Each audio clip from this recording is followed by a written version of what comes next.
And jumping into the discussion now, we welcome into the show the Hobby Box, Joe Burns. Burnsy, thanks for jumping back in here with us. I've been here all along. Yeah, you were awfully quiet during that first segment. Would you say that Casey is completely off base on his entire take on Lies of P or what? He's right about almost everything except for the things that he's not right about. Oh, yeah.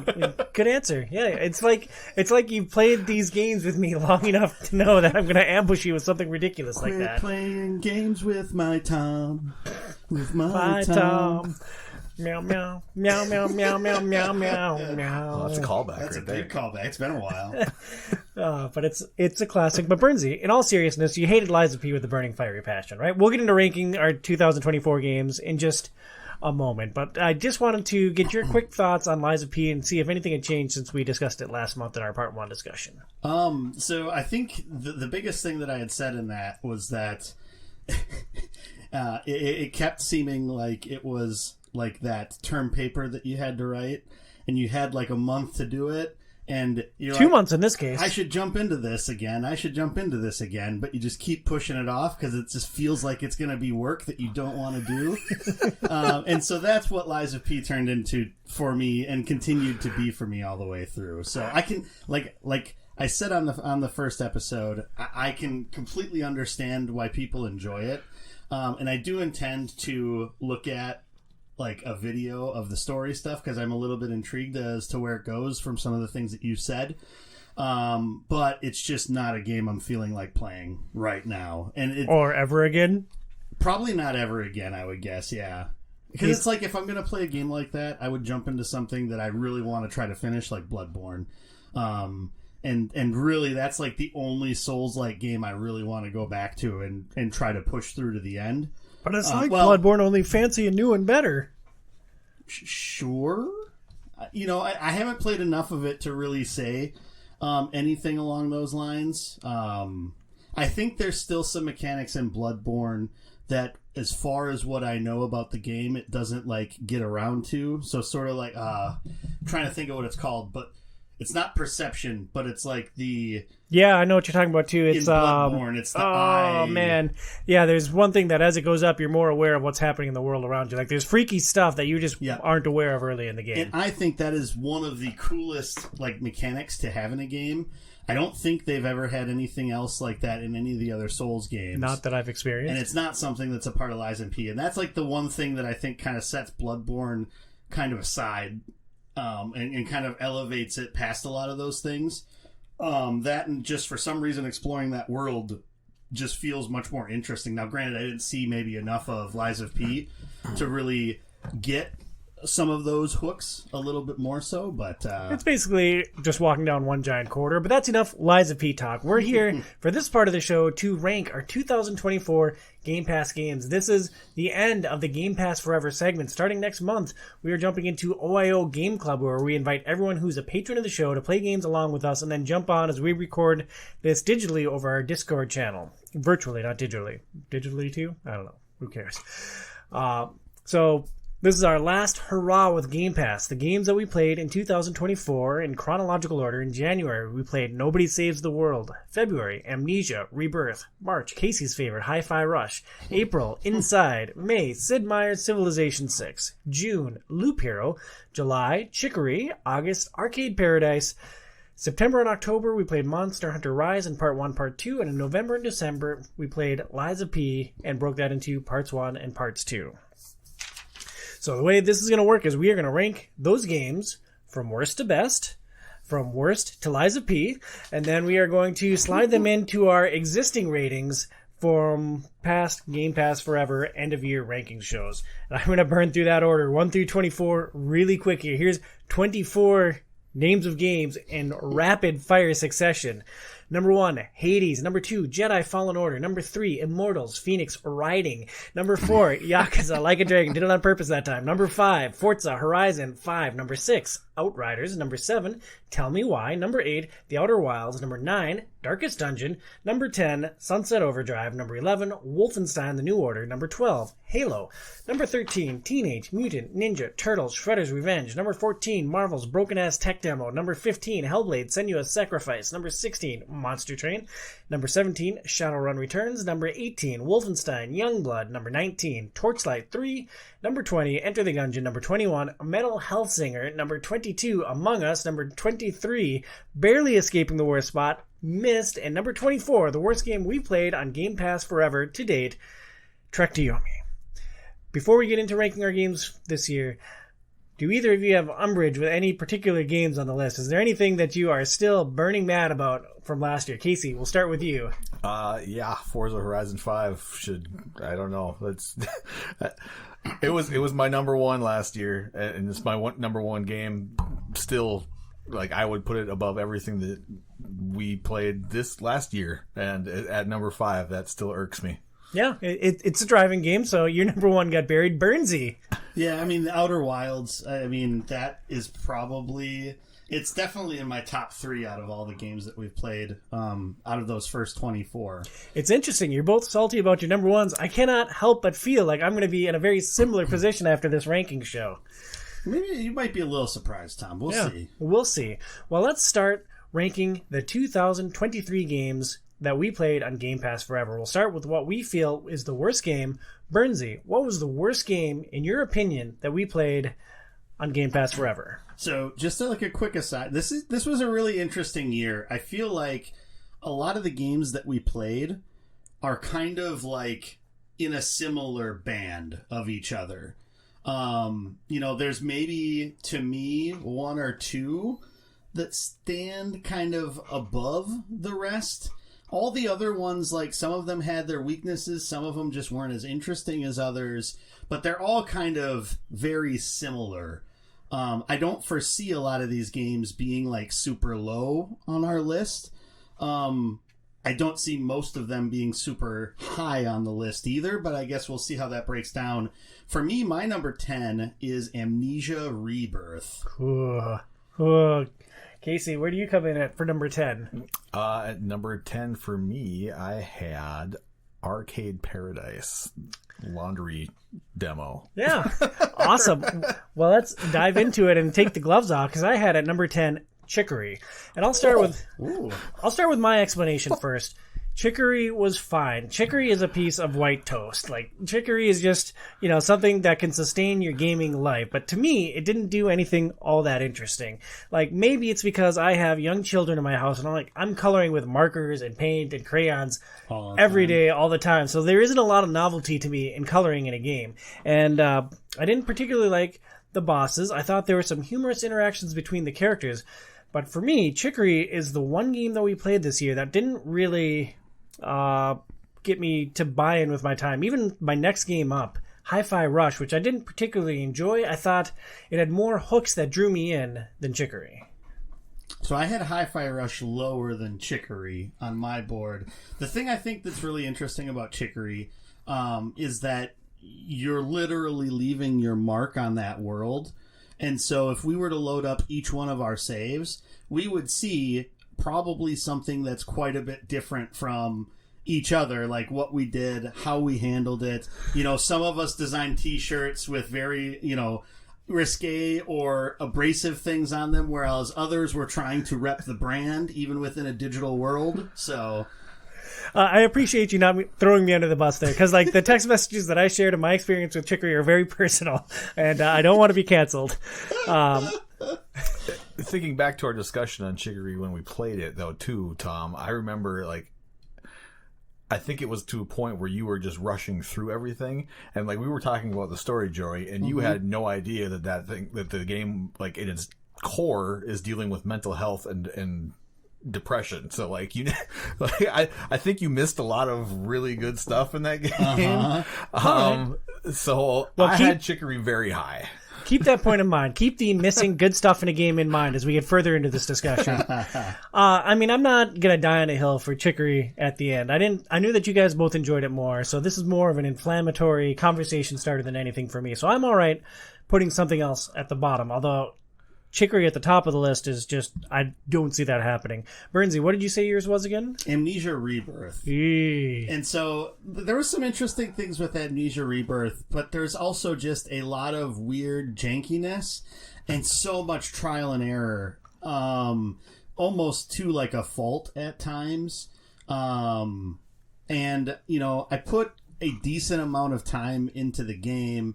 And, the world at times was interesting to explore, but then at other times it was just a slog to get from point A to point B if you needed to go back somewhere to try to do something different.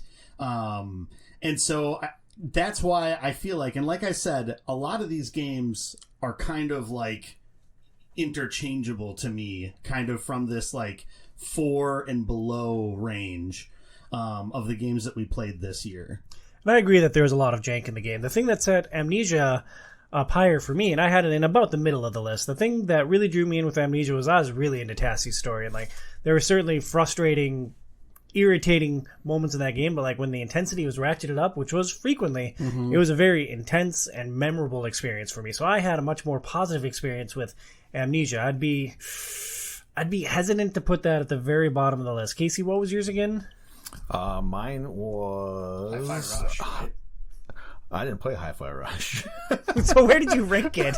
I put a question mark next to it because my input is invalid since I never got a chance to actually play that so what game. did you say was the bottom one then? Bottom one for me was Arcade Paradise. So you just rank 9 things and then have like Hi-Fi Rush off to the side with a question mark? I did, exactly. Okay. Well, I think Hi-Fi Rush is the bottom of the list, right? Well, so that was 7th on my list. So it's nearer to the bottom of the list than Chicory was. I had it For at sure. 9th on my list. I had it just above Chicory and largely interchangeable for me. Yeah. The next one that I had up after that was Arcade Paradise, which I thought was fine, and I enjoyed much more than both Hi-Fi Rush and Chicory, but it didn't do much new for me. Like, I enjoyed the routine of doing the laundry, playing some arcade games, but I didn't get all that hooked in the story of it, and so that's kind of the bottom tier for me, is those 3 games: Arcade Paradise, Hi-Fi Rush, Chicory, and I would be comfortable putting really any of them on the bottom. So, I mean, I had Arcade Paradise pretty high. Then again, I was the one that brought the game up. I had played it quite a bit before we, talked about it on the podcast.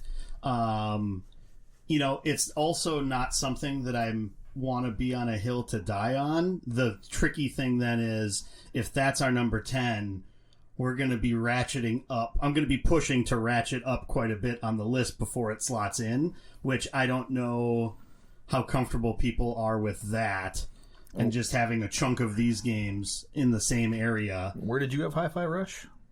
I had Hi-Fi Rush at 7 out of 10. I mean, that's fairly low, and that's That's probably lower low. than you had Arcade Paradise. It was lower. And I didn't than play had it, which is like I have to defer to you guys Yeah. on that. So And it's a little unfortunate because John was the one out of the 3 of us that did that episode that got into it more, I believe. Yep, and he really enjoyed it. He thought that the characters were really interesting. He really liked the story. He's a musician, so he wasn't as irritated by the different musical-based mechanics. The one thing I remember, we both hated blocking with a burning, fiery passion. Yeah. And he told us about a boss that relied solely on the block mechanic, and I'm like, okay, good, I'm just never going to play again. Cool, write it off. Yeah, and I think to some extent, this came only a couple of months after we had played Metal Hellsinger, and I think we were all a little burned on sort of the rhythmic mechanic in that. I think there was maybe a little bit of that bleeding over into my experience with Hi-Fi Rush, but I will say, like, the graphics and the visuals of it and the presentation of everything is really cool. I feel like it's, not as good as many of the things we played this year. So I would be fine with slotting that in at the 10 spot if that's what we're thinking. I know John is probably, as he's listening to this, screaming at us right now, But thanks for listening, John. We really appreciate it. Thanks for being a part of the show, and we look forward to having you on OiO Game Club. and thanks for filling in that month while Casey was out jet-setting across the globe. Yeah, good times. I don't even remember what I was doing. It's March, so it's probably a lot of hockey. Yeah, I think it was a lot of hockey. Or was it when you... Or was it a little... No, it had to have been March, right? We were in Florida. No, we didn't go to Florida until July, so it wouldn't have been Florida. Okay. It had to be Yeah, hockey. it was just hockey. Okay. Yeah. Yeah, hockey. One other thing that I could throw out for this spot, Loop Hero. Like, I had Loop Hero again in the middle of the list. I have it below Amnesia Rebirth for me. I'd feel more comfortable dropping that one down like a rock. I have Loop Hero below Hi-Fi Rush. It is above Amnesia Rebirth, but that's because Amnesia Rebirth is my bottom. I have it just above Amnesia Rebirth, and I have they're in my bottom 4 technically, since I only ranked 9 games. Okay, so you guys both hated Amnesia Rebirth. Casey, I thought you liked that game.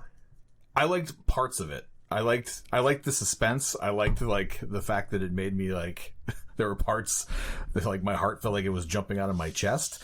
I did not enjoy fumbling around in the dark for 2 hours trying to figure out a puzzle, and then I didn't like that I got locked into a cage for another hour and a half. Oh, that was awesome. And had to look up how to get out of the GD thing. Oh, you guys got to go back and listen to that episode of Game Pass Forever. That was great. We all had different solutions on how to get out of the cage. And Burnsy figuring out his own solution to the cannon puzzle was pretty good. Mm-hmm. Yeah. There were some memorable moments in Amnesia, but I will concede that it had a ton of jank to it and could be a largely frustrating experience. Where did you have it on your list? 5? 5? 5? I mean, I had Loop Hero and Hi-Fi Rush both lower than 5. So if we're trading some of those to go before Amnesia Rebirth for you, I'm fine with that. And like I said, a lot of these are pretty interchangeable for me. So I'm not going to fight tooth and nail for a lot of these games. So what if we go 10, 9, 8, Hi-Fi Rush at 10, number 9, Loop Hero, number 8, Amnesia Rebirth. Does that sound agreeable to you guys? That's fine with me. I had one other game kind of down in that lower tier. Was it Chicory? It was not. It was Nobody Saves the World. Oh my god, we're going to get into it on that one, Burns. It was a fun game. I like that game too. It was a fun game, but as I'm looking back on it, and part of it maybe is the fact that was the first game we played this year, so it's the farthest back in my memory. But looking back, there was some interesting mechanics to it, but nothing's jumping out at me as much as some of the other games, and some of that could just be the fact that it was longer ago than the others. But I consider that as in the top tier of games. So I'm not. Like I said, I'm not gonna. I don't feel like worth fighting it. I just wanted to bring up that was in the same band that we're talking about of the different games. So yeah, my other low game, and don't hate me, everybody who's tuned in to listen to this episode, but Civ 6 was my. Oh, good. You guys have the top end of my list at the bottom of your list. Great. This is going to be a lot of fun. I don't have that at the bottom, so. I've owned that game for 4 years, and I've played it a total of 8-9 hours, so that tells you how much I enjoy that game. Yeah, you should have played the multiplayer with us. That was fun. Okay, so Hi-Fi Rush at number 10. Yes. Since we have these three right next to each other, we'll do these three in their spots, and then we'll slot them into the main list. So we have Hi-Fi Rush at number 10. Number 9 was Loop Hero. I think so, yes. Yep. And then 8, Amnesia Rebirth. That makes me sad. I really enjoyed that game. And I've always meant to go back to it. I'm stuck on a puzzle, and even though I looked up the solution, I didn't know how to execute it. They're the solution's on the wall. I'm yeah, I see all the pieces that I need. I don't know where to stick them and what switch to flip. And there's just this torch hanging out here that you can light, and you can't, pick it up and carry it with you. No, No, that's ridiculous. Yeah. You hang on to your 10 matches and you hoard them. Apparently. You stumble into the darkness until you die, then you think, I should find a torch around there. Apparently, yeah. All right. Just run. So where are we going to stick Hi-Fi Rush in this overarching list of games? Everything from Hades at the top of the list to Trek to Yomi at the bottom of the list. So I'm going to argue that nothing on this list should be below Wolfenstein Youngblood. The only game I had below Wolfenstein Youngblood was Arcade Paradise, which I had at my bottom. Everything else, never mind. I had Civ 6 right below it too. But I know that a lot of people like that game, and I know I am definitely in the minority on that one. So, and again, I didn't play it, so I have to defer to you guys. So if you want to put it right above Wolfenstein Youngblood, totally fine with that. Yeah, I think it belongs in the same neighborhood. I think I had a touch more fun with Wolfenstein Youngblood, but that was primarily because of the co-op and Casey running in to punch everything. I mean, we could put it below Wolfenstein Youngblood if you want to. I was just trying to like find the band, and it's like that bottom clump kind of seems to be nice and like metastasized together there at the bottom. Yeah, well, we'll definitely put it above Enter the Gungeon at number 20 because that game sucks, Jim. So are we going to put it at 18, which is currently occupied by Wolfenstein Youngblood, or just below Wolfenstein and above Torchlight 3? I'm kind of fine wherever you guys think in that kind of area. If you have a strong feeling about either one of those two and you think it should be above it, I'm fine with that. Yeah, I don't have a strong feeling on it either. So Casey, you can arbitrate this one. Where exactly are we going to slide in Hi-Fi Rush? Yeah, where would I put a game that I haven't even played? Did you listen to that episode at least? Yes, I did. Oh, okay. I listened to everything, but I have no idea. I mean, for me, it makes sense to put it right above Wolfenstein Youngblood. So, like, right between Shadowrun Returns and Wolfenstein Youngblood. Sounds good.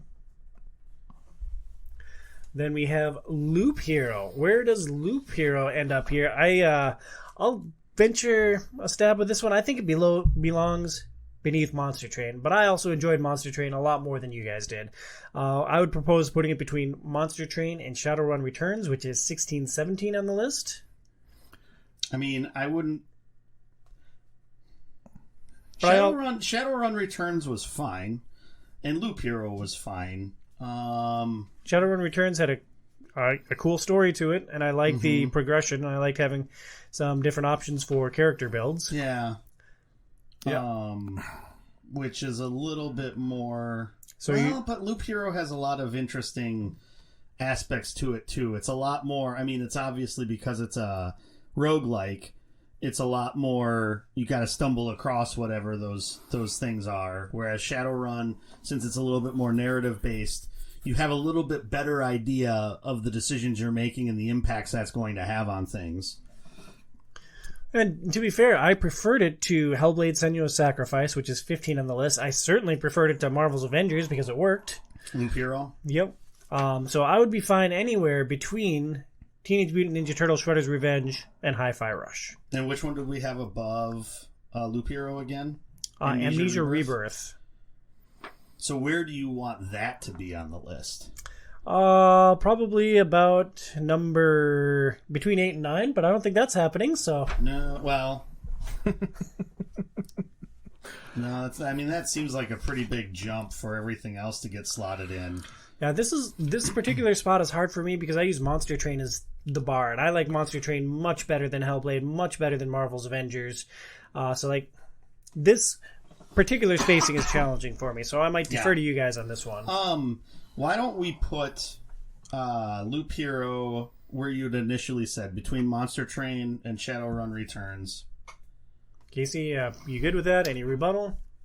No, I mean, where did I have Loop Hero on my list? I had Loop Hero right above Wolfenstein: The New Order, actually, for me, but I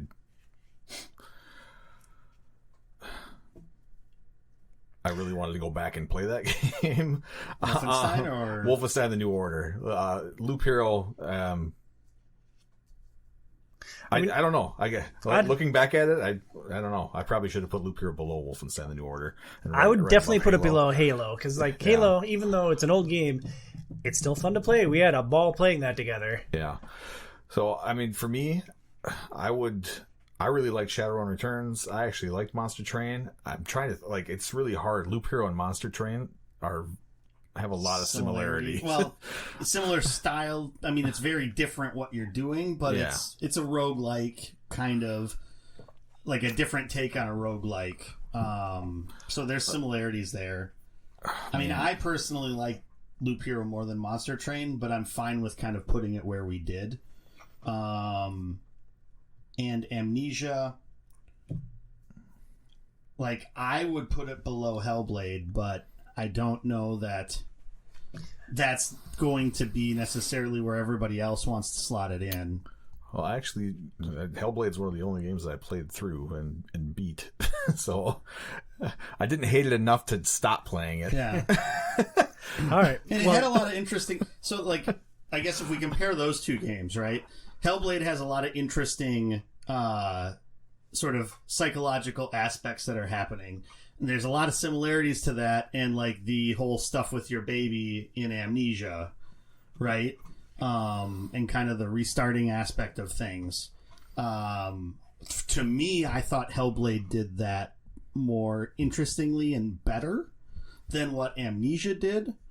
But I can see that mileage varies between people. So, and I disagree vehemently. But I also didn't like Hellblade very much. I thought it was a fine game with a killer like sound design to it. So if the ceiling is Amnesia Rebirth, one spot beneath Hellblade, between Hellblade and Monster Train, that would put Amnesia at 16, bump Monster Train down to 17. We'd still need to slot Loop Hero. I thought we were going to put that between Monster Train and Shadowrun Returns, which would be at 17 right now. So Amnesia Rebirth between Monster Train and Loop Hero. Oh. Because Tom had said we still need to slot that in, but I thought we had said we were putting it in there. Well, you and I were on the same page. Casey was kind of all over the place. Well, I had Loop Hero higher on my list, but I'm totally fine with that. Like, I mean, we could put it above Monster Train, too. I did not really like Monster Train. I would prefer Loop Hero to Monster Train, but I know Tom really liked Monster Train. And I think you got into it more than I did, at least, Casey. Yeah. So I'll kind of leave that up to, I mean, it could be one more above. It could be one above Monster Train, if that's what we're thinking. Yeah. I know Tom played a lot of Loop Hero, too. Which one did you like better, Tom? Loop Hero or Monster Train? I preferred Monster Train. Okay. So why don't we put it below Monster Train and right above Shadowrun? Yep. All right. That locks in Loop Hero at number 17. So Amnesia Rebirth, I propose putting it between Monster Train and Hellblade Senua's Sacrifice, which would be between 15 and 16. I'm fine with that. Yeah.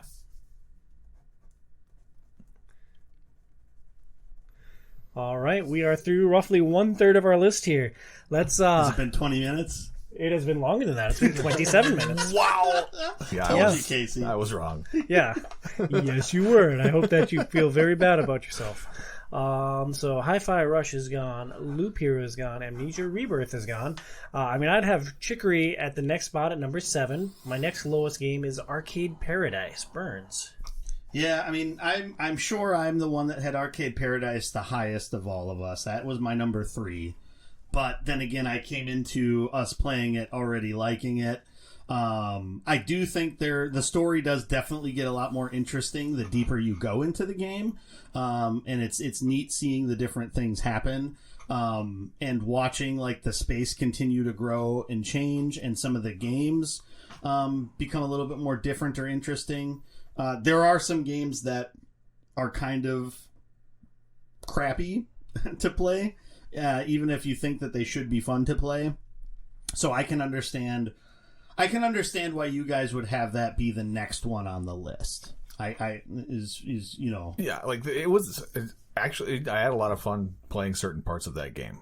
It wasn't a bad game by any means. It was just, when I'm looking at this list, for what it is, like, that's where I put it there. Like, just at, I'm like, it's just the same thing. It's Loop Hero laundry style. You're just doing the same loop every single day, collecting your laundry and doing, and then the games themselves that you're playing are just kind of like just simple graphics, and like there just wasn't anything like super special that stood out to me. So that's kind of why I had it where it was. So Burns, you're all right killing one of your babies? Yeah, that's fine. Arcade Paradise ranks 7th for the year. Where are we going to put that bad boy on the big list? After Shredder's Revenge, before Marvel's Avengers? It can go lower if you guys want, but that was... I kind of feel like TMNT, for what it is a more interesting and fun game than the whole of Arcade Paradise. So I could see it slotting into that spot. I'm fine with that. Casey? Yeah, I mean, I would put it below Marvel's Avengers, but I know Tom hates that game, and with a burning, fiery passion. I could do that too. I did some stats on like a lot of things that we can talk about after we get done ranking things, but that was the game I played the most out of all of the Game Pass games. Marvel's Avengers? Yes. Yeah. So enjoyed it a lot. But I know Tom had not the greatest experience with it. I would say it was no really fault of like your that own game. either. So Yeah, I had a very negative experience, so I can recuse myself from the Avengers. I would vote for Arcade Paradise above it, just so I can spite Avengers in any way possible.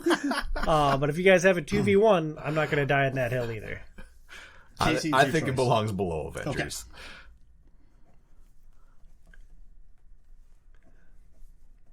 All right, so far we have ranked Hi-Fi Rush as the worst game we played in 2023, Loop Hero at number 9, Amnesia Rebirth at number 8, number 7, Arcade Paradise. So now we are nearly halfway through the list. I'm still banging the drum for Chicory. The next lowest game for me, besides Chicory, is Inside. So I had Nobody Saves the World lower than Chicory. And I had Lies of P lower than Chicory, but I know it's not going to happen now. So, so yeah, those would be the only two other below Chicory for me that are on the list. And I know, Casey, where did you have it on your list? Which number? Which one? Chicory? Chicory? 2. Oof. Well, Burns has my number 2 on the chopping block right now, too, and Nobody Saves the World. Casey, what are your two lowest ranked games? My lowest is Civ 6, which I know you have high, as you noted. And then my next lowest is Lies of P. Oh, man. We are going to have a debate about Lies of P, my friends. I don't think it should happen now, though. Sure. Like, I had that 6th on my list, but I understand that my experience is limited. And jaded and tainted. And I believe it's a better game than probably that. So I don't think that we should slot it in there, even though I think Chicory was better. I would have a very hard time putting it below Chicory. Nobody Saves the World. This was my number 2 game. We played it way back in January, and it's a game that has stuck with me. There's a couple of things that I really enjoyed about the game. The art style was very unique and very interesting. I liked being able to explore the world and go in whatever direction. I could have used a little bit more oversight on where I should be going and what I should be doing. But I love the different wacky, wonky classes you could do and how you can mix and match your skills to build out different builds. Nobody Saves the World is a game that I really enjoyed. Casey, where did you come in on it? Are you more Tom or more Joey on this one? I'm more Tom with that one. I had Nobody Saves the World at 4.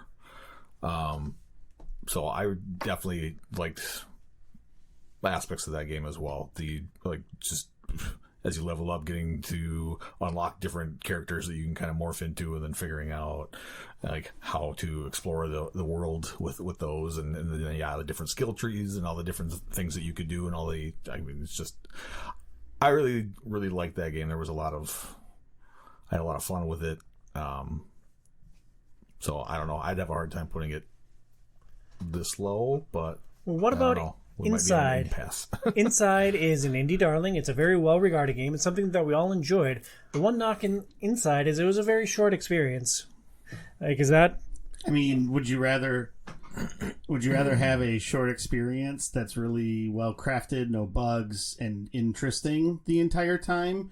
Or I'd certainly prefer that to Marvel's Avengers. Oh, I was going to say, or would you rather it be longer, bloated, and have more filler? So Inside was my number 2 of the year. I think I just think it's a much more interesting game. I could agree with folks that there's not a lot that you do. And if you're not into puzzle solving, I could understand why you would not maybe be a fan of it either.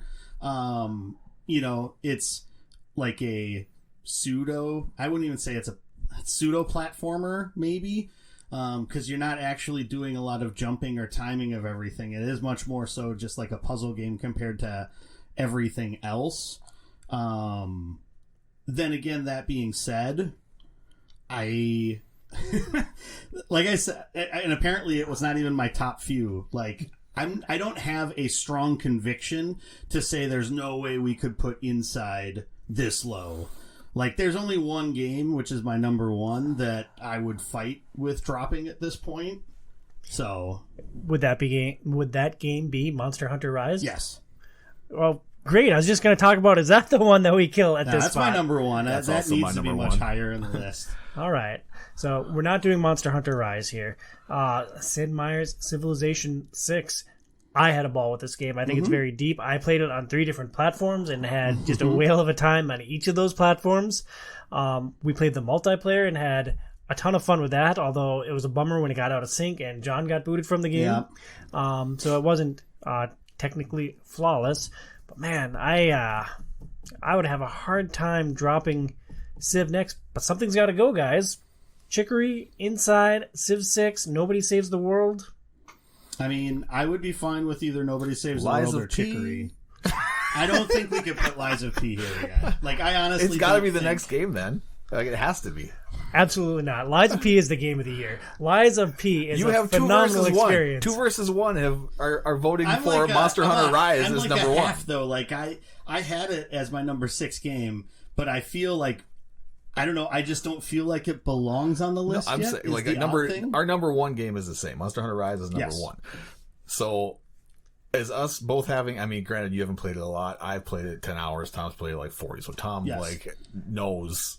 I have seen heck of a lot everything more in that about this, game. yes. I've touched everything. I've seen the ending of it. It's a phenomenal story. The combat is great. There's a ton of great weapons to collect. There's different ways you can build out your character. Lies of P is a tremendous game. And Burns, I appreciate you largely recusing yourself based on your shorter experience. And with it's the not game. even that. Like, I understand that there's a vast majority of there's a vast amount of people out there that really like that game, and I can see why people like it.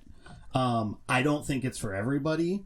If it gets down to it, and we're trying to put it super high on the list, that's when I start to quibble about it, because it's not a game for everybody, and I don't think it's something that would be in our top 5.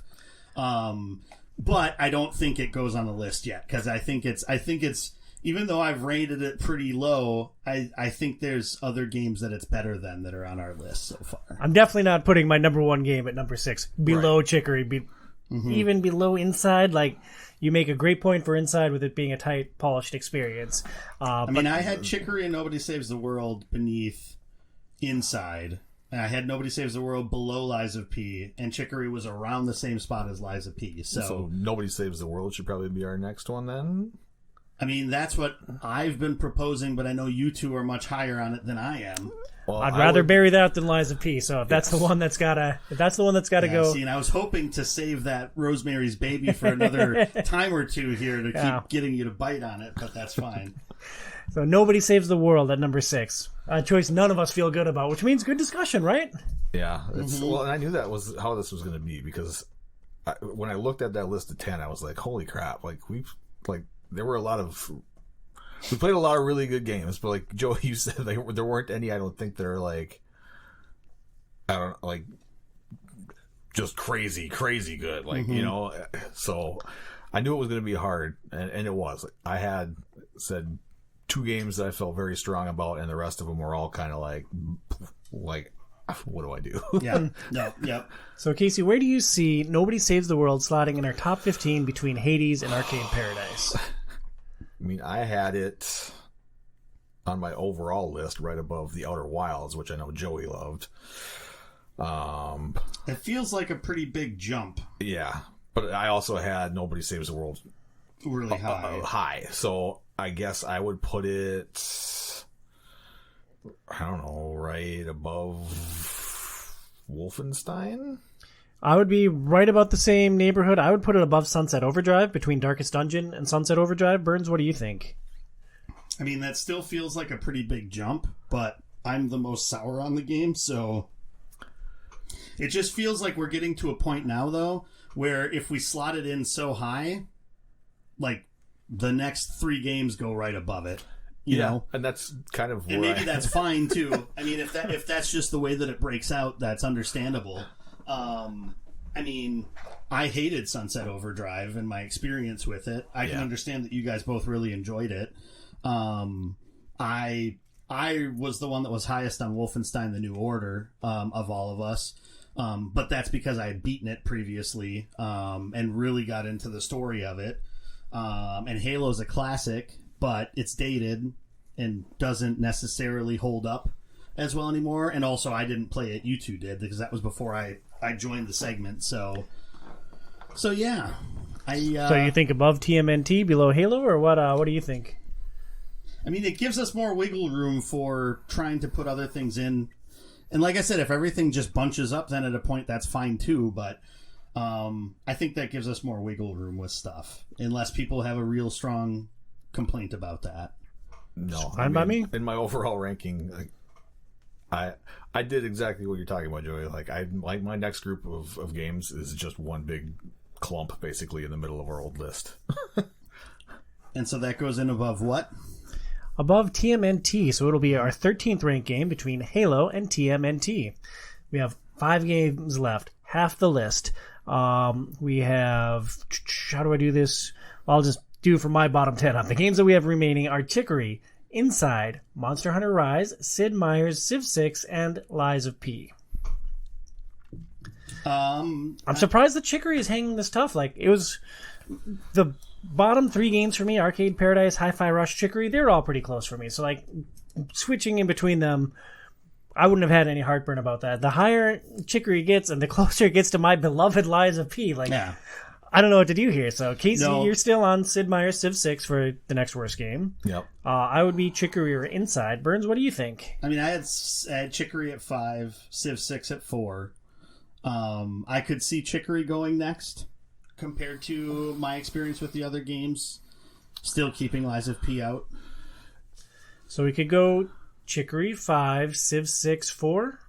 Yeah, I think I'm going to have to, because if you had Chicory 5 and Tom, you had a 9, I had it at 2, so I'm kind of the outlier on that one. So I think it's fair.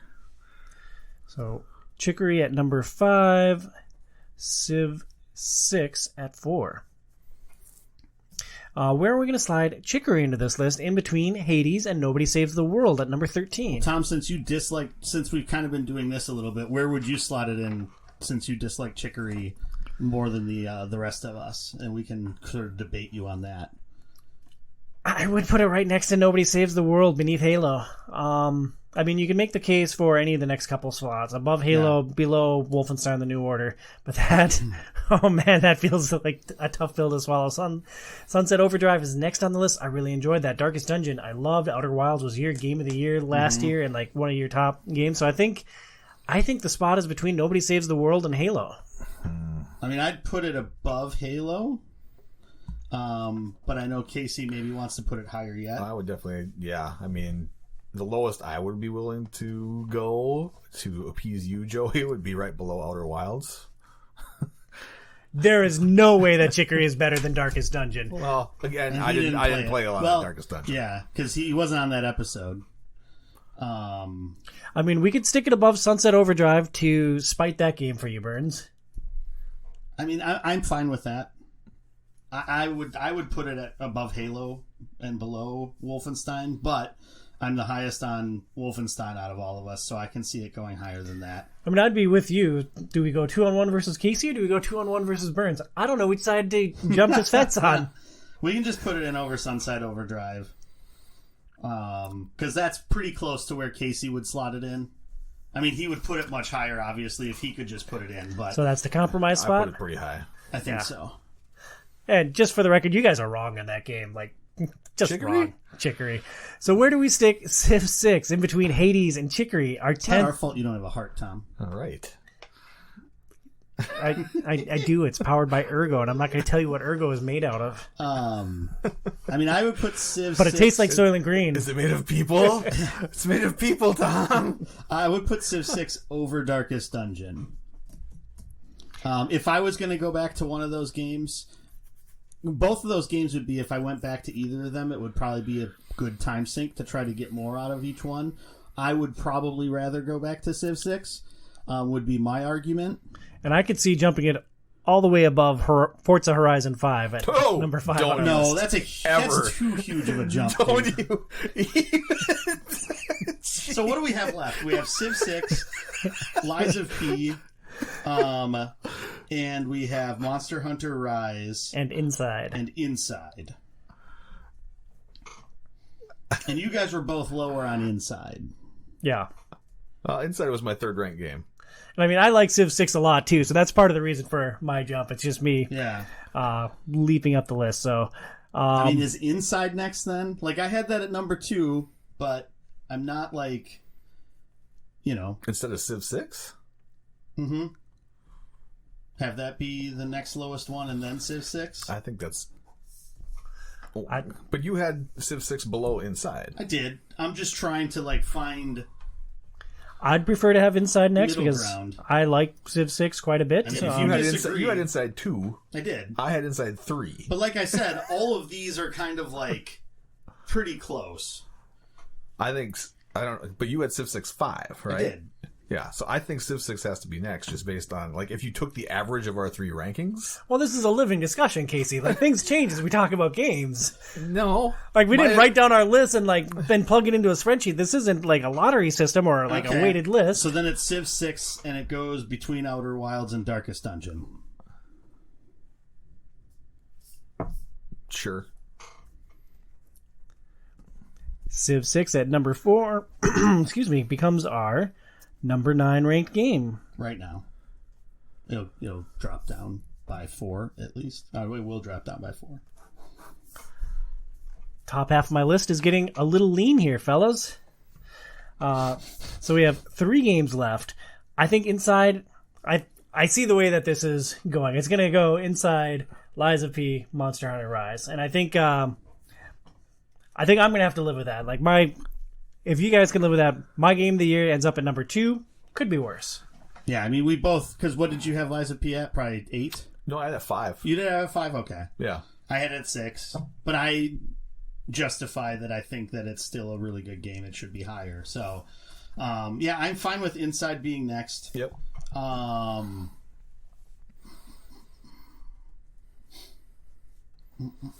So let's put Inside in the list, then we'll put Lies of P in the list, and then we'll talk about Monster Hunter Rise a little bit more, and just why you guys love that game so much and why it sticks with you now a couple months after we played it. Mm-hmm. So Inside, somewhere in between Hades and Civ 6 at number 9.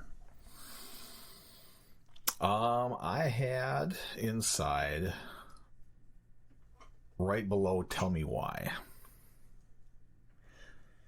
I'd be fine with that. It puts it above your Outer Wilds, Burns. Yeah, so I mean, I would put it below Outer Wilds, but I know you guys didn't jive with that game. I know you're both wrong, but everybody's wrong because there's like nobody else out there that loves it, apparently, that listens to this podcast. So, I mean, I'm not going to die on the hill for whether we put it above or below Outer Wilds. So you two can battle this one out. Although I will say, in one of the most recent episodes of Doctor Who, the villain made everyone on Earth believe that they were right. So everyone is like brawling everywhere on Earth because everyone is right about everything. I'm like, oh yeah, honey, this is my family. Yeah, this is just how Sidlogics work.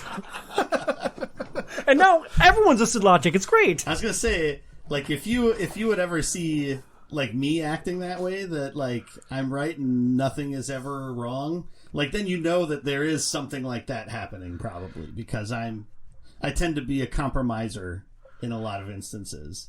Yeah. How about you, Casey? Do you tend to be a compromiser? No, I don't know. Are you known for your flexibility? Outer Wilds had a ton of really good stuff, but its core game mechanic, I hated with the burning fiery passion. I could not stand the loop, the restarting, like having to every single day, like you get to a certain point and your progress gets to a certain point and then having to go all the way back to the beginning every single day and then starting over and building just a little tiny bit every time, a little tiny bit. Like it just drove me bonkers. And I couldn't get over crashing on every planet and dying just over and over and over again. Well, you just gotta get better at the controls for crying out loud. That's like after you get used to how the thrusters work, you can land pretty much anywhere. Try to do lots of weird things. Like you can friggin' land on the comet that's circling the area. Like once you start to, hone things in a little bit, and then you realize once it gets farther away from the sun that the gravity changes, and then you come outside and the ship's gone. Because it didn't stay anchored to the comet. Like that happens. Sounds awesome. Yeah, but then you just start jetpacking around, or you go back into the comet if it didn't freeze over, and you time out, die then you die. and then reset. I mean, I just identified the problem with the Outer Wilds for Casey and me. We weren't flexible enough for that game. Like we couldn't compromise. And it's I knew that was going to be the thing, was that because that game, like, by far has the most interesting exploration of any game I've ever played. And I know you love exploration in games. Like, that's like your favorite thing. That's like why you've hated most of the recent Final Fantasy games, because you don't have that exploration. But I knew it was going to be what's going to win out for Tom. The fact that there's all this exploration, or is it going to be that he doesn't ever fight anything throughout the entire game, and so it's going to be boring as heck for him? Yeah, there's very little chaos. You're right. There's lots of chaos. There's lots of chaos. It's super annoying exploration, though, because you get to a spot, you're like, oh man, I found this really cool thing. Oh, I'm going to die because everything's exploding. But then I got to get back there. Hold on. Oh, I'm here again. Oh, cool. Oh, I'm dead again. Sprint back to your ship, and you rocket right back to where you're at if you were like, I need to see what this is. And you get really good with the loops go on of, like, quickly getting back to where it is that you wanted to go. But if I'm going to explore a game, I want to explore. I want to actually, like, stay. But that's why you get there really fast, and then you have a good, like, 18 minutes, 20 minutes to try to, like, find whatever you need to find. And once you find something, you don't need it. Because that's the other thing. Like, you could finish the game in one loop. Well, yeah. Like, you could finish the game in one loop. Watch a YouTube video and figure it out. Like, if you've gone through everything, and you know, like, where you have to go, like, what the crit path is, like, you can jump into the ship and shoot right there. Like, you don't have to build up experience, like, for your character or your ship or anything like that. It literally is just, like, the experience that you're building is the literal knowledge that you're gaining as you're going through that game. Then again, we're rehashing a conversation I think we had a year ago about this game, and we don't need to. So, Casey, where does Inside go for you then? So I had it just after Tell Me Why. Okay, so that's, you two both said that, so that's where it will go. If you're okay with that, and I'm putting it above Outer Wilds. I mean, okay, we'll put it there to move the conversation along. Why did I convince you otherwise? The thing that I appreciate about what you did last year, Burns, was your game of the year and one of your favorite games of, like, all games. Like, you swallowed a bitter pill with that one, and, like, you could have died on the hill and drug that conversation on for an hour. So, like, I'd be fine dropping Inside one more spot to accommodate that compromise. I mean, it doesn't matter. Like, our list is our collective list. It's not my list. So it's like, I don't know. Like, what our list is what we've come up with as a group. I'm fine with it because I've on multiple occasions have talked about that game, even when it hasn't been a topic of discussion. So I feel like I've proselytized a lot about it, and I've gotten my run out of it. I don't need it to be higher on the list necessarily.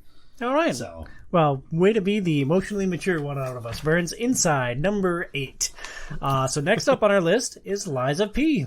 At number 2, I was so surprised by this game. Casey, you put this up. I'm like, oh, Christ. A Souls-like game based on Pinocchio. Thank you. Thank you very much. And I started playing. I'm like, oh, this is like... same reaction. This is like, oh...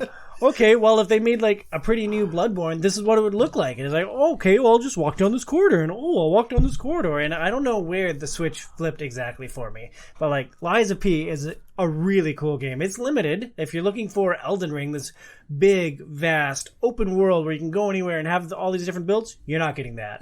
If you're looking for a narrative-based game where you walk down a corridor, figure out the puzzle of how you need to attack different groups of different enemies in different ways, and then have some big, bodacious boss fights... Bodacious back again, yeah. Lies of P is great for that. And I didn't expect to have a ton of time to beat Lies of P. I saw credits roll this afternoon. And it was just such a phenomenal experience. And I think that anybody who has any inclination towards the Souls games at all would really enjoy it. Like, imagine a FromSoft game with a narrative that actually makes sense, told in a comprehensible way. Like, you do some stuff, it's like, oh, cutscene. Oh, okay, and then I talk to this character, it's like, oh, here's a bit of their backstory, and here's a bit of their motivation. Oh, now I need to go do this thing for them. Okay. Oh, and here's their tragic thing. It's like, oh, okay, well, now everybody in your vicinity has a really, really interesting hook to them, minus one character. And the game is really dark and like there's real emotional pull when things happen, and just Lies of P is a phenomenal Souls-like experience with a great narrative that I can't say enough good things about it. I did not expect to love and adore this game, but it's like, every minute that I played, I'm like, all right, well, just incremental progress. I'm refining this route a little bit more. Here's what I need to do to get the most ergo out of this run as quickly as possible so I can level up and push a little bit further and get to the next Stargaze or get to the next boss fight. The thing that I had to do, which I don't know if this is common for Souls players or not, but I ran into a problem where I couldn't finish bosses. I would do pretty well. I'd get them down so far, and then I'm out of Pulse Cells, which is the Estus Flask or the healing potion for this game. And it's like, oh, well, now I'm really up against it. Like, I need to be flawless with my blocks. I'm like, nope, chuck Thermite at him. Nope, chuck Electric Blitz at him. I beat over half the bosses in this game, including the final boss, just by desperately chucking stuff when I ran out of health potions. I had one throwable item left when I beat the final boss today. I'm like, oh god, I did it! Because like the final boss is so fast, and he's got a really long reach. So like he comes up, he wails on you, and like you need to try to hit him before he retreats, but he gets just out of at least the range for the axe I was using. And it's like, oh man. If I use a faster weapon, I don't do enough damage. I can hit him a couple of times, but I'm not moving the needle. If I use my big, heavy, powerful weapon, can't freaking hit him. He's too fast. It's like, all right, well, switch out my Legion arm, switch out my loadout, and I was able to, on like the 10th, 15th time I tried the final boss, I was able to close it out. Wow. So it took me 15 times to beat the first boss. Yeah, so it take me like 100. It take me like 100 times to beat the last boss. Well, you pick up skills as you go through. I mean, and like you said, the second boss was twice it took you? No, second boss I beat it on the first time, and then the third boss I haven't gone back to it yet. I've played against him twice. The first time I walked in, I didn't realize it was actually the boss, so I didn't have my little phantom dude with me fighting, so I got worked pretty bad. Well, like every time that podium's there's a boss fight. Like the thing's just. It's kind of hidden off to the side on that one, though. Like, you don't really see it. So, like, I just kind of was running for my life from something and just ran straight through this door and opened it and was like, oh, it's the boss fight. Okay.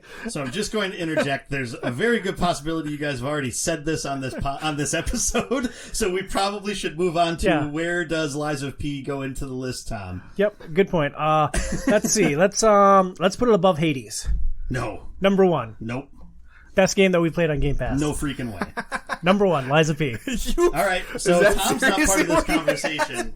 Well, he probably thinks it's his best game that he's played on Holy moly. Game Pass, so realistically... Wow. Realistically, okay. I think where Lies of P fits is above Yakuza Like a Dragon. Because the top 3 games, Hades, Jedi Fallen Order, Immortals, Phoenix Rising, coin flip for all 3 of those for me. Like, I would have had Hades at number 3 out of those 3, but they're all right there. Comparing Lies of P to Jedi Fallen Order, because they're similar types of games, heavy narrative, Souls-like, not by FromSoft. Like, I would give Jedi Fallen Order a slight edge just because it has a really killer ending that Brinzy you should really, really get to.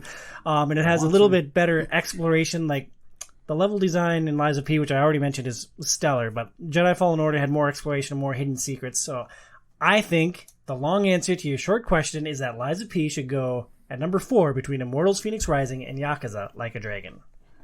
I don't think it should go there because my number 1 game, Monster Hunter Rise, I don't even have that high.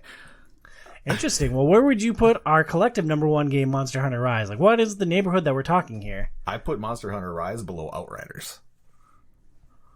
Interesting. You really enjoyed Outriders. That was another shooter where you punched everything. And you really enjoyed Forza Horizon. Because those are probably your top 2, right, on this list? Yes. So this is where we start to run into that impasse. Well, I mean, where did you have it with Monster Hunter Rise, Joe? Yeah, that's a good question. Because the interesting thing about Monster Hunter Rise is at like 32-ish hours, like there's a lot of game left. I mean, we potentially hundreds of hours. We basically played the tutorial. Both multiplayer and single player tutorial at this point. So there's a lot more that you can do. Part of me though doesn't know how that evolves after that point. So it's tricky, right? I could see it being like around the 2, 3, 4 range. I could see it being below that. I would also put Monster Hunter Rise right in the same spot, below Immortals Phoenix Rising. For me, I love the experience. We had a lot of fun playing Monster Hunter together, and seeing Casey's evolution in that game was awesome to behold. But for me, it kind of runs into a problem of being samesies. It's formulaic. We go to camp, we get our monster quest, we eat our meals, we go out, we slay the monster. And while the monsters are varied and they do different things, the core formula is basically that. And that's great. Like, I could do that endlessly with you guys. That is an awesome thing. But it doesn't quite excite me like the thought of going to all the different planets in Jedi Fallen Order. It doesn't capture my imagination like Immortals Phoenix Rising, looking out on the horizon being like, oh, there's a shrine, I'm going to go do that, and here's a thing over here. And so for me, both of these games are very, very close, Lies of P and Monster Hunter Rise. And I would push them both just above Yakuza Like a Dragon. I would argue that they should both be above Outriders, but most definitely above Tell Me Why for both games. Yeah. I mean, I really enjoyed the time we played with Outriders. I do think both these games should be above that for sure. So is Forza Horizon 5 the Mendoza line here? For Casey, I know it for sure is. And I mean, it's a really good racing game. Like, it's a fantastic racing game. It's so much more than a racing game. At its core, it's a racing game, but it's an exploration thing too, and it's like, I mean, there's lots of people that have put like hundreds of hours into that game because of all the just random things that you can do in it, and all of the collectible types of things that you can do within it. So yes, I can kind of understand that. But the reason I put Monster Hunter Rise below Outriders too, though, is because of kind of what you guys touched on. Outriders has a more polished story. It had humor. It had, the great multiplayer aspects, and I like the multiplayer. Like, the reason I have Monster Hunter Rise where it is because of the multiplayer. That's what makes that game great.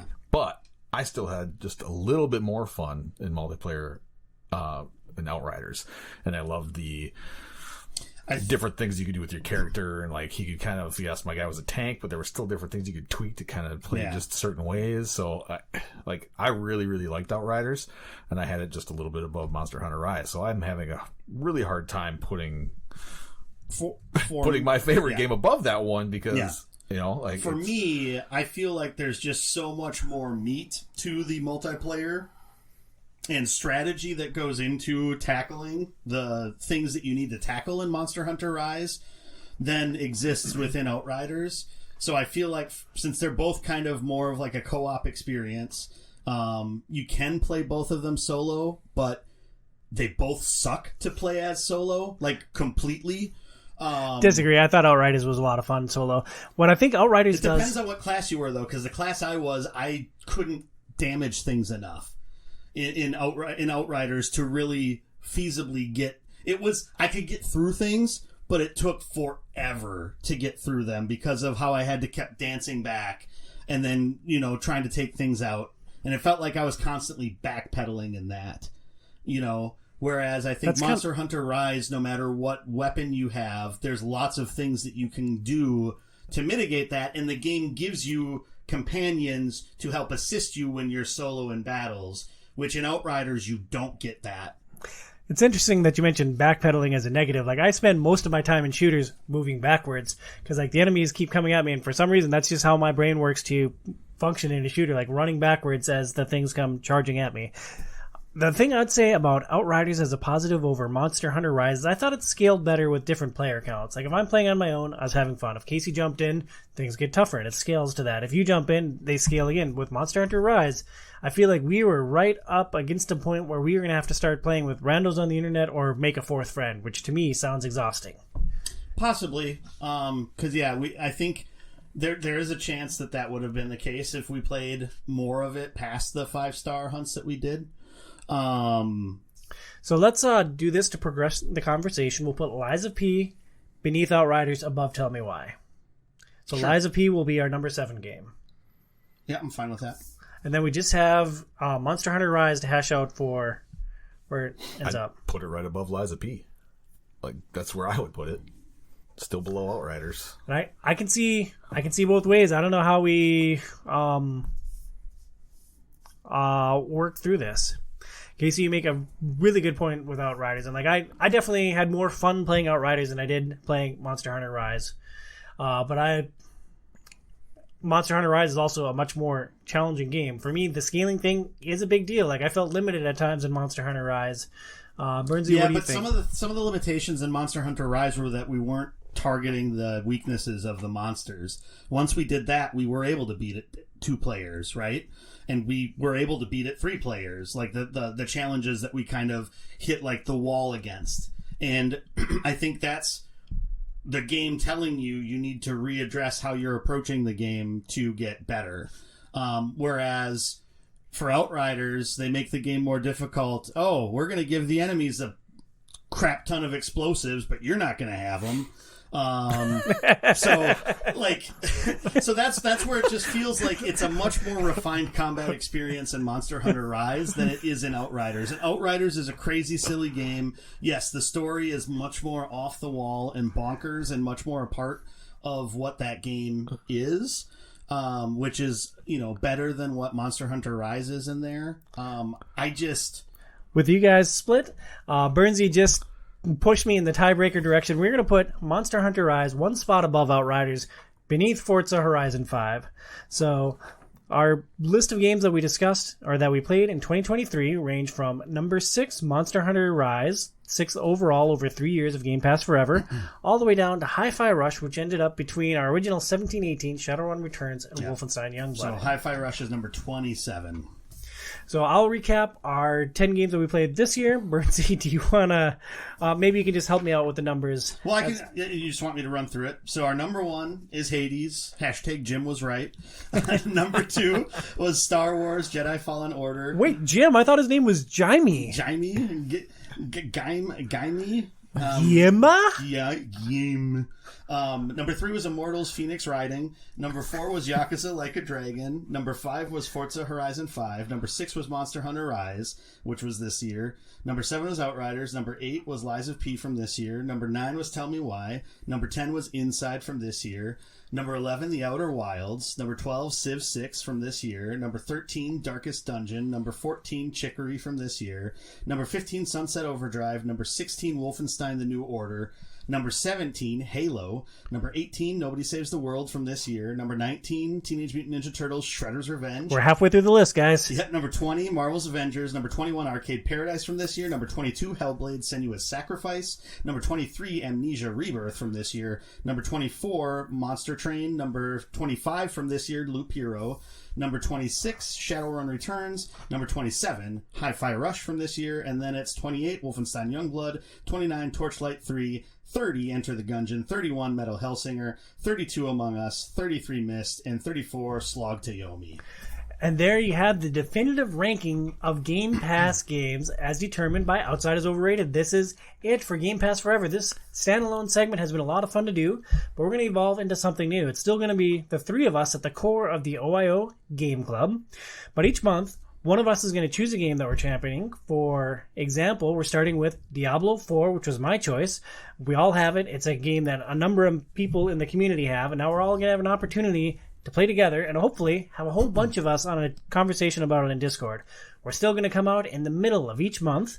We'll play Diablo December into January and January into February, and then I don't think we've determined which one of you is putting the next game up. I don't think we have yet, so we'll hash that out. But the best way... I want to say something too, real quick. There's a ton of holiday deals out there right now. So if you don't have a next gen system right now, like the Xbox Series S is $150 right now, and it comes with a headset. The Xbox Series X at Target went on sale today for $350, which is just bananas. 'Tis the season. So, and the Series X is awesome. So if you want to jump in and you want to play some of these games with us, there's some fantastic deals out there right now. And once you have the next-gen hardware, if you want to join in on the games with us, you need to be a part of the community. The The OiO Game Club is going to be limited to our supporters on Patreon. So if you are willing to pledge at least $2 a month to support the show at patreon.com/OiO, we'd love to have you be a part of this segment going forward. You don't have to be a patron to be a part of our Discord community or to be an active member of the OiO community. All you have to do is reach out to me on social at TomSidLogicOiO or email the show at overratedpod@gmail.com. So I hope this is a positive move for the community. Casey, Joey, thank you guys so much for doing Game Pass Forever with me for the last 3 years. So to send off Game Pass Forever, I took a little bit of time to compile some stats. So what game do you guys think is the one Final Fantasy 14. You played? No, for Game Pass Forever. This is all the Game Pass Forever games. Which game do you guys each think you played the most out of all of them? That I played personally? Forza. Probably. And mine was Lies of P. Yours was not Forza. Then it was... It was Monster Hunter Rise. Yep. Whoa. 26 hours. You put 20 hours into Forza Horizon 5, which was the second most for you. Tom, Lies of P definitely was number one. What would be your number two, do you think? I would guess Jedi Fallen Order, but that's a little misleading because I only played about half to two-thirds of the game during the Game Pass Forever segment. I had to go back and finish that one after the fact. Yeah, so that one's 29 and a half hours, according to... so that was number two for you. I'm surprised it's 15 hours shorter than Lies of P. Lies of P was a pretty challenging game. There are a number of times where I got hung up on boss fights and got stuck for a significant chunk of time. Yeah, I mean, Lies of P is a very difficult game. Yes. I've seen a lot of people talk online that have said that if you can beat Lies of P, you could probably beat any of the more difficult FromSoft games like Sekiro. I'm going to Sekiro next. I have my parry mechanic kind of downish, and I want to see if I can finally beat that game because I got so mad with it. Marvel's Avengers was the one I played the most at 60.5 hours. And then second, which is hard to know for sure because I didn't really play much of it during it, was 53 hours of Yakuza Like a Dragon. But I had played a lot of that before that. Otherwise, I put 37 hours into Arcade Paradise, but some of that was before it. But I did play Monster Hunter Rise for 32 hours. We all had the same game for the least amount of time into it. Any guesses? Inside? Because it was so Chicory? short? Nope. Chicory? Nope. It was Metal Hellsinger. Oh, yeah, of course, because that game sucked. We had 6.5 collective hours in Metal Hellsinger. Well, we brought it that month, guys. But to be fair, that was a holiday month, too. That was December of, I think, last I year. had such a hard time because I was playing that on the Xbox One, and I could not, for the life of me, get on beat. So I had to turn the beat off, and when I did that, it was like cheat mode, and I could sprint through levels, and it was actually super fun at that point in time, even though it's not how you're supposed to play it. That was the thing I struggled with, was trying to get the syncing correct, and it just never ever seemed to jive with me, which is what really sunk that experience. I did finally get it locked in right before we recorded, and it was a little bit more interesting. You kind of flipped on that game in the hours before recording, because texting the day before, okay, we all hate this, great, we're all in the same boat. What episode was the longest episode of Game Pass Forever? Oh, that's a fun one. The longest episode of Game Pass Forever. I'm scanning through the list right now, trying to buy a little bit of time. Immortals Phoenix Rising? It was not Immortals Phoenix Rising. That one was 64 minutes. That wasn't too bad. Huh. The longest episode, I'm still scanning through. Was it Darkest Dungeon with Patrick? It was Darkest Dungeon at 81 minutes. Yeah, Pat talks a lot. Yeah, thanks a lot, Pat. Why don't you shut your big bald pie hole? Number 2 at 79 minutes was our first half of our conversation on Lies of P. No way. Yep. Holy smokes. And then our shortest... How many times did you guys say you hated that game in that first part? Well, I mean, we talked a lot about a lot of aspects of the game in that first discussion. And then the one that we talked about the shortest, any guesses? Oh. Not counting Metal Hellsinger? Yeah, it was Metal Hellsinger at 34 minutes. And then we spoke for 49 minutes on our list last year after that. Good stuff. So, I don't know. I just thought that was a little bit interesting to look at. Just sort of some of those stats on the things that we looked at, the things that we played. overall, I played 487 hours of Game Pass Forever stuff. Tom played 381 hours, and Casey played 295 hours.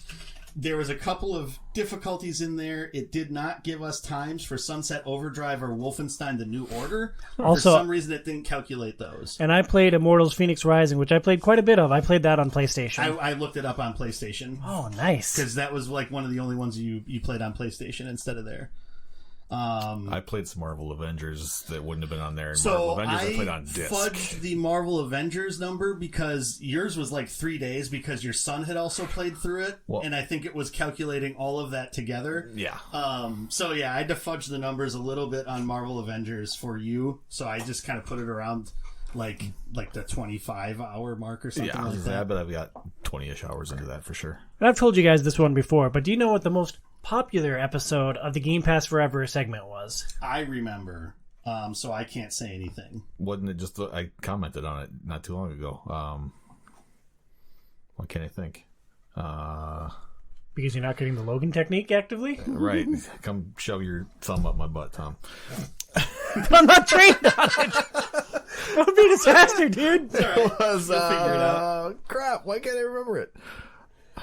Oh, go ahead. Civilization 6. Civ right? 6, yes. Yeah, Right? that is one of about 7 episodes of Outside is Overrated with over 100 downloads. It's at 108. It is the only Game Pass Forever segment in our top 10 most downloaded episodes. Yeah, good stuff. Bernsey, do you have any more? No, that was the gist of it. I don't know. It was interesting to kind of see that. Some of the other shorter episodes were like the ones where they were actually part of the main show when it was still like... Yeah, I was trying to keep it to like 15 minutes or so at that point. Yeah, so yeah, like Halo was 18 minutes. There were some bad ones before Casey started doing this with me where I would just like go on a monologue. Yeah. Like Humans Fall Flat, I know was one, and like there were a couple times like I had good games to talk about. What was the stupid Diablo one that looked all blocky that I really liked? It was Riverbond? Riverbond, yeah, Riverbond was great. You guys would have loved it. We would have had a great discussion about it, but like nobody on the show had played about it, so I talked about it for a couple minutes. And I'm like, cool. I'm like, cool. You talked about that for guys. 6 minutes, according to your show notes. Nice. What was the first game you played for Game Pass Forever? Was it Slay the Spire? Give me a couple guesses at it. I did not see Slay the Spire in your notes. Okay, so it wasn't Slay the Spire then. What were some of those early games? Was it the stupid, crappy shooting game where you're like on a prison transport? A roguelike? I don't Among think Us? so. Nope, I can't remember what that one was called. Lay it on me, Burns. I can't remember. Subnautica. Oh, yeah, Subnautica. That was fun. That was a good game. Yep. So, yeah. And you actually talked about it on 2 episodes, which maybe in the show notes you had it wrong on one of them, and maybe Slay the Spire was the first one. I can't remember. I know I played a lot of Slay the Spire when I first got Game Pass. Yeah. So, yeah, the ones that were you solo were Subnautica, Riverbond, Human Fall Flat, Gears Tactics, Yakuza Kiwami, and After Party. And then Casey joined you, I believe, for No Man's Sky and Doom Eternal. No Not Doom Eternal. I think I did. You did that one solo, Yep. but Yep. he was in No Man's Sky with you, and then Halo. Never Yep. played a Doom game. That was great last episode. Awesome. Well, Game Pass Forever has been a fun thing. Like, I've really enjoyed doing it with you guys. And, like, not all of the episodes have performed all that well, which is why we're trying something new. But, like, it doesn't take away that I got to have fun with my friends. And that's the core of OiO. So thank you guys for doing it. Burns, it really added a dynamic when you became the third person in the chair. Casey, like, this would have been just a terrible segment until you joined in when I was just giving my monologue. So that's it for Game Pass Forever. Goodbye forever, Game Pass Forever. And we'll catch you in the middle of next month with the first ever OiO Game Club. So shoot me a note, be a part of the community, support us on Patreon, patreon.com/OiO. And yeah, let's talk some Diablo next month. For Joey at HobbyBoxBurns and Casey at Dr._Casey on X. Yeah, threw me for a loop Yeah. there. Like it's not Twitter anymore. Yes. Nailed it. I'm at Thompson Logic OiO. We'll talk to you next month. Stay inside, kids. 20 minutes my ass, Casey.